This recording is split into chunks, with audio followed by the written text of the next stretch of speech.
तो हम लोग लगातार छोटे छोटे टॉपिक्स के माध्यम से अभी मॉडर्न हिस्ट्री का देख रहे हैं, क्योंकि मॉडर्न हिस्ट्री आपके बहुत सारे परीक्षाओं में पूछा जाता है। ठीक है, अभी हाल ही में बीपीएससी टीआरई 4 का एग्जाम का नोटिफिकेशन आने वाला है, तो उसी परिप्रेक्ष्य में जो है मैं आपके लिए वीडियो लगातार ला रहा हूँ। मैं जो भी प्रयास कर रहा हूँ, छोटे छोटे प्रयास कर रहा हूँ, मैं नहीं कह सकता कि बहुत बड़ा शिक्षक हूँ, लेकिन हाँ छोटे छोटे वीडियो के माध्यम से मैं आपके सामने यह प्रस्तुत कर रहा हूं। ठीक है, तो चलिए आज जो है प्रमुख समितियां, ब्रिटिश कालीन प्रमुख समितियां और आयोग के बारे में हम लोग देखेंगे, जिसमें पहला आपका है इनाम आयोग। ठीक है, तो इनाम आयोग का अध्यक्ष जो था वो उनका नाम था इनाम। इनाम आयोग का जो अध्यक्ष थे उनका नाम था इनाम, और किसके समय? तो लॉर्ड डलहौजी के समय भूस्वामियों की उपाधियों की जांच करने के लिए, यानी इनाम आयोग का गठन जो किया गया था, उद्देश्य क्या था? तो भूस्वामियों की उपाधियों की जांच करने के लिए, भूस्वामियों की उपाधियों की जांच करने के लिए किस आयोग का गठन किया गया था? तो इनाम आयोग का गठन कब किया गया था? 1852 में किया गया था। 1852 में इनाम आयोग का गठन किया गया था, और अध्यक्ष कौन थे? इनाम थे, और अध्यक्ष और उस समय शासनकाल किसका था? तो लॉर्ड डलहौजी के समय था। ठीक है, लॉर्ड डलहौजी के समय यह शासन लाया गया था। ठीक है, हड़प सिद्धांत जो लाया गया था लॉर्ड डलहौजी के समय ही लाया गया था। ठीक है, डॉक्ट्रिन ऑफ लैप्स जिसे को कहा जाता है, और भूस्वामियों की जांच करने के लिए। नेक्स्ट है अकाल कमीशन। ठीक है, अकाल कमीशन जो गठित हुआ था, स्टेटसी आयोग भी इसको कहा जाता है। भूखमरी से अकाल जो था, अकाल जब पड़ गया था तो अनाज की कमी हो गई थी, तो स्टेटसी आयोग का भी गठन जो हुआ था 1880 में हुआ था। किसके अध्यक्षता में? तो रिचर्ड अस्टेची की अध्यक्षता में किया गया था। ठीक है, रिचर्ड अस्टेची। किसके समय यह हुआ था? तो लॉर्ड लिटन के समय किया गया था। लॉर्ड लिटन का जो कार्यकाल है, ठीक है, लॉर्ड लिटन का जो कार्यकाल 1876 से लेकर 1880 तक है। लॉर्ड लिटन का कार्यकाल 1876 से 80 तक, और रिपन का कार्यकाल 1880 से 84 तक है। तो इनके समय क्या हुआ था? अकाल पीड़ितों को राहत दिलाने के लिए, अकाल पीड़ितों को राहत दिलाने के लिए स्टेटसी आयोग का गठन किया गया था। नेक्स्ट आपका हंटर कमीशन। ठीक है, हंटर कमीशन का जो गठन किया गया था वह विलियम हंटर 1882 में किया गया था। विलियम हंटर की अध्यक्षता में किया गया था। उस समय किनका शासन चल रहा था? लॉर्ड रिपन का। लॉर्ड रिपन का कार्यकाल 80 से 84 तक, और स्थानीय स्वशासन के जनक कहे जाते हैं। ठीक है, स्थानीय स्वशासन के जनक कौन कहे जाते हैं? तो लॉर्ड रिपन को कहा जाता है। ठीक है, शिक्षा की प्रगति पुनरावलोकन के लिए, प्राथमिक शिक्षा के लिए, प्राथमिक शिक्षा पर जोर दिया गया था, और शिक्षा की प्रगति की पुनरावलोकन के लिए किया गया था। नेक्स्ट है एटकिंसन कमीशन। एटकिंसन कमीशन जो बनाया गया था 1886 में बनाया गया था, और चार्ल्स एटकिंसन के समय में, किसके समय बनाया गया था? तो चार्ल्स एटकिंसन के समय में बनाया गया था। ठीक है, चार्ल्स एटकिंसन के समय में बनाया गया था। ठीक है, ध्यान में आपको रखना है। इस समय जो थे लॉर्ड डफरिन थे। इस समय कौन थे? डफरिन। कौन थे? डफरिन का समय चल रहा था। ठीक है, किसका समय चल रहा था? डफरिन। क्या था इसमें? एटकिंसन समिति सिविल सेवा में और अधिक भारतीयों को शामिल करने के लिए, यानी भारतीयों को अधिक से अधिक शामिल कैसे हो सके, इसके लिए जो था एटकिंसन समिति बनाया गया था। शासनकाल किसका था? डफरिन। हर्शेल समिति। ठीक है, हर्शेल समिति जो था 1893 में लाया गया था। हर्शेल समिति कब लाया गया? 1893 में। हर्शेल की अध्यक्षता में, किसकी अध्यक्षता में लाया गया था?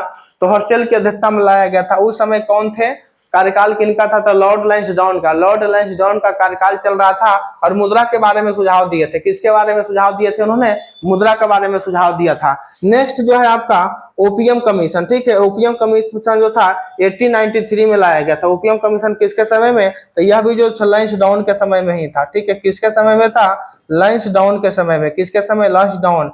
स्वास्थ्य पर अफीम के प्रभाव के बारे में जांच करने के लिए ओपियम समिति किसके लिए लाया गया था? स्वास्थ्य पर अफीम के प्रभाव की जांच करने के लिए लाया गया था। ठीक है, नेक्स्ट अकाल कमीशन जो लॉयल आयोग कहा जाता है, लॉयल आयोग कहा जाता है 1897 में। James loyal. ठीक है, यानी 1880 के ध्रुव आयोग की रिपोर्ट का अध्ययन का सुझाव देने के लिए लाया गया था। ठीक है, नेक्स्ट आगे हम लोग देखते हैं बारी बारी से। हम लोग अभी तक 5-6 देख चुके हैं। ठीक है, नेक्स्ट जो है आपका हेनरी फॉलर कमीशन। ठीक है, हेनरी फॉलर कमीशन जो है हेनरी फॉलर कमीशन जो है 1898 में एच फॉलर के द्वारा, किसके लिए? मुद्रा पर सुझाव देने के लिए।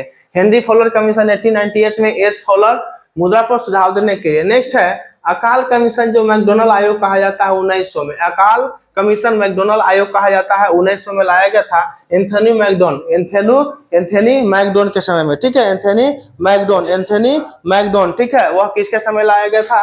तो यह जो लाया गया था कर्जन के समय में। ठीक है, कर्जन के समय में। कर्जन का कार्यकाल कब से कब तक था? 1899 से लेकर 1905 तक था। ठीक है, तो दुर्भिक्ष पर स्टेची आयोग पर सुझाव देने के लिए, स्टेची आयोग की रिपोर्ट पर अपना सुझाव देने के लिए जो लाया गया था काल कमीशन 1900 में एंथोनी मैकडोनाल्ड के अध्यक्षता में।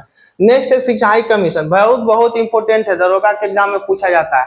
सिंचाई कमीशन जो था सर मानक्रिफ आयोग, इसको सर मानक्रिफ आयोग कहा जाता है 1921 में, ठीक है। Sir William Scottish McInnes, sir William Scottish McInnes, ये भी किसके समय में, तो कर्जन के समय में, किसके समय में, कर्जन के समय में लाया गया था सिंचाई पर व्यय योजना के लिए। किस चीज के लिए, सिंचाई पर व्यय योजना के लिए। आप लोग को दिख रहा होगा स्पष्ट, सिंचाई पर व्यय योजना। यूनिवर्सिटी कमीशन यानी विश्वविद्यालय आयोग, विश्वविद्यालय आयोग कहा जाता है 1902 में लाया गया था।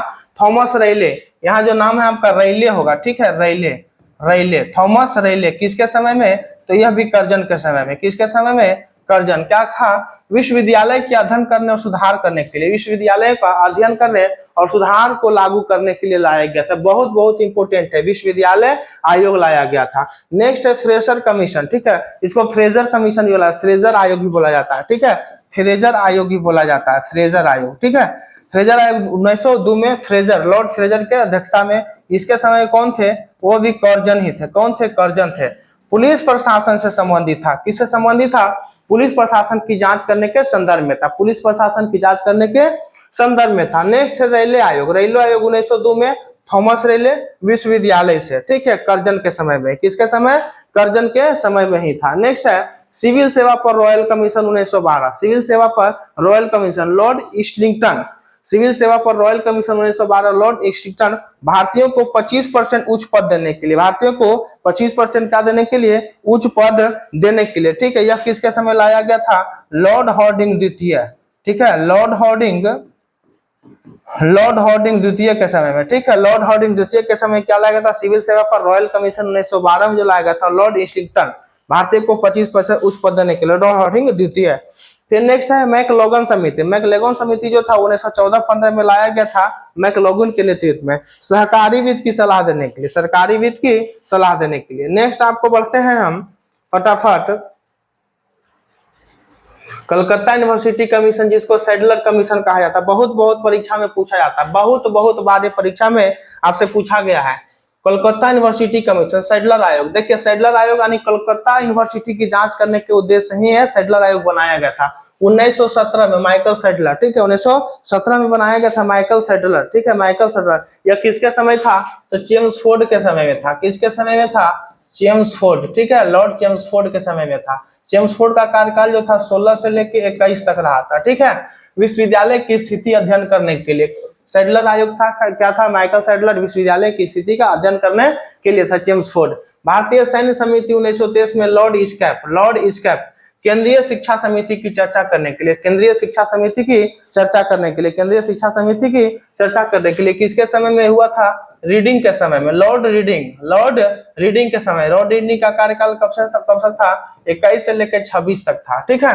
Royal commission 24, royal commission 24, lord Lee, lord Lee 1924 में, तो ये भी किसके समय में हुआ था, रीडिंग के समय में हुआ था, किसके समय में हुआ था, रीडिंग के समय में हुआ था, ठीक है। सिविल सेवाओं को दोषों को दूर करने के लिए, सिविल सेवा के दोषों को दूर करने के लिए हुआ था। नेक्स्ट है स्किन समिति 1925, एंड्रू स्किन, एंड्रू स्किन ने भी रीडिंग, भारतीय सेना का भारतीयकरण करने के लिए।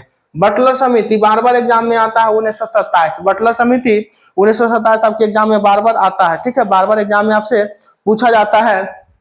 यह जो था लॉर्ड हरकोट बटलर, ठीक है, इरविन के समय में हुआ था। यह किसके समय में हुआ था, इरविन के समय में। हरकोट बटलर क्या था, इसमें ब्रिटिश परमसत्ता ने विदेशी राज्य के संबंध स्थापित करने के लिए, ब्रिटिश सत्ता और विदेशी राज्यों के साथ संबंध स्थापित करने के लिए। लिनलिथगो आयोग 1928, लिनलिथगो आयोग 1928, लॉर्ड लिनलिथगो, किसके समय में, लॉर्ड लिनलिथगो, ये भी कौन थे, इरविन ही थे, ठीक है। कृषि के क्षेत्र में समस्या के लिए, लिनलिथगो आयोग कृषि के क्षेत्र में समस्या के लिए यह था, ठीक है। नेक्स्ट है Whitley commission 1929, JS Whitley, Whitley commission, JS Whitley, Whitley commission, JS Whitley, Whitley commission, JS Whitley, श्रमिकों की स्थिति को अध्ययन करने के लिए, श्रमिकों के लिए, ठीक है। आप लोग वीडियो देख रहे होंगे, समझ दिख रहा होगा आप लोग को, ठीक है। एक बार हट जाते हैं, आप लोग देख सकते हैं वीडियो को, पूरा क्लियर आपको दिख रहा होगा। फिर आपका सप्रू कमीशन, ठीक है, तेज बहादुर सप्रू, संयुक्त राज्य में बेरोजगारी के कारणों के अध्ययन करने के लिए, ठीक है। 1934 में सप्रू कमेटी बनाया गया, तेज बहादुर सप्रू, संयुक्त राज्य में ये करने के लिए, ठीक है। आगे बढ़ते हैं, भारतीय मापन समिति, ठीक है। अब जो है आपका ज्यादा नहीं है, ठीक है। विटले कमीशन हो गया, अब है सुप्रू कमेटी हो गया 1934 में हो गया था। नेक्स्ट आपका भारतीय मापन समिति 1935, लॉरी हमंड, ठीक है। संघीय शासन में श्रम व्यवस्था का समावेश करने के लिए, संघीय शासन में श्रम व्यवस्था का समावेश करने के लिए राष्ट्रीय योजना 1938, ये पीएससी में पूछा हुआ है, जवाहरलाल नेहरू की अध्यक्षता में हुआ था, ठीक है। आर्थिक योजना तैयार करने के लिए, आर्थिक योजना को तैयार करने के लिए जवाहरलाल नेहरू, ठीक है। आर्थिक योजना को तैयार करने के लिए जवाहरलाल नेहरू। सर्जेंट योजना 1944, जॉन सर्जेंट, ब्रिटेन जैसी मानक शिक्षा को बढ़ाने के लिए सर्जेंट योजना 1944, सर्जेंट योजना 1944, ठीक है। जॉन सर्जेंट मानक शिक्षा को बढ़ाने के लिए, ठीक है। और नेक्स्ट है अकाल जांच कमीशन, वुड एंड दुर्भिक्ष कमीशन 1943-44, बंगाल दुर्भिक्ष के कारणों की जांच करने के लिए यही था, ठीक है। तो देखिए आपको प्रमुख समितियों के बारे में हमने बताया। ब्रिटिशकालीन एग्जाम में एक प्रश्न, दो प्रश्न यहाँ से आते हैं, मिलाने के लिए आ सकते हैं, कार्यकाल पूछा जा सकता है। तो अगर आपको मेरा वीडियो अच्छा लगे तो लाइक, सब्सक्राइब, कमेंट और शेयर करना ना भूले। धन्यवाद।